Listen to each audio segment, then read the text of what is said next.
या बातमीपत्राचे प्रमुख प्रायोजक प्लॅटिनम मॉल इंद्रधनु सोलापूर।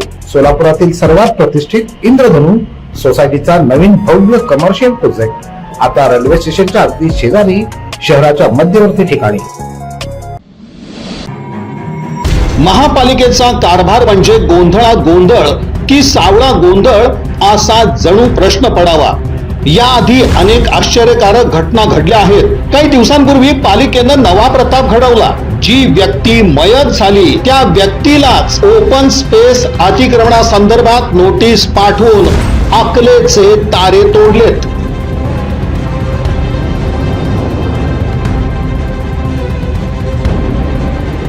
गुरय्या सुतरय्या स्वामी असं मयत व्यक्तीचं नाव असून 15 वर्षापूर्वी म्हणजे 7 सप्टेंबर 2011 रोजी त्यांचं निधन झालं। त्यांच्या नावानं महापालिकेच्या नगररचना कार्यालयानं 16 जून 2025 रोजी बांधकाम परवानगीचं कागदपत्र सादर करण्यासह ओपन स्पेस अतिक्रमणासंदर्भात कागदी घोडे नाचवून आपली अक्कल पाजळवली आहे। प्रत्यक्षात गुरय्या स्वामी यांचा जुळे सोलापुरातील विजयनगर मजरेवाडी येथील कर्मचारी सहकारी गृहनिर्माण संस्थेचा कोणताच कसलाही काडीचाही संबंध नाही। 7 दिवसाच्या आत खुलासा करण्याचा लेखी उल्लेख नोटिशीत आहे। नगर रचना विभागाला ठाऊकही नाही की नोटीस आपण मृत व्यक्तीला पाठवत आहोत। पालिकेची यंत्रणा स्वर्गातही नोटीस पाठवू शकते असा भयानक विनोद इथं घडला। कर्मचारी सहकारी गृहनिर्माण संस्थेची जागा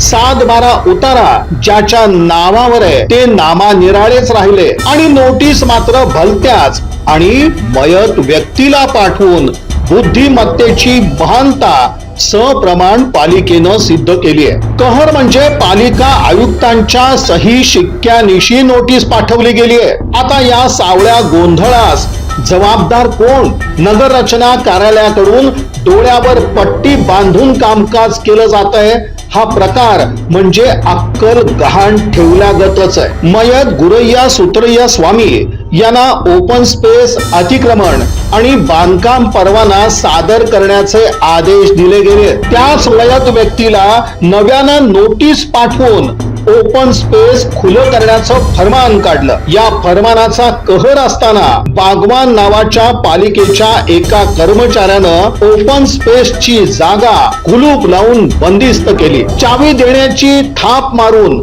नंतर कधी विजयनगरकडे तो कर्मचारी फिरकलाच नाही। एकंदरीत मयत व्यक्तीला नोटीस ज्याचा जागेशी कोणता संबंध नाही, त्याच्याशी पत्रव्यवहार ज्याच्या नावावर 7-12 उतार आहे त्या व्यक्तीला सोडण्यात आलं। पालिकेनं ओपन स्पेस खुली करण्याचा आदेश दिला आणि त्यानंतर कळीचा मुद्दा म्हणजे बागवान नावाच्या इसमानं ओपन स्पेसला बंदिस्त करून थेट पालिका आयुक्तांच्या आदेशाला हरताळ फासला। असा हा एकंदरीत अजब कारभार। दैवाचा खेळ कोणाला कसा समजत नसतो, अगदी तसंच महापालिकेचा इंद्रभवनचा खेळ समजण्याच्या पलीकडचाच म्हणावं लागेल।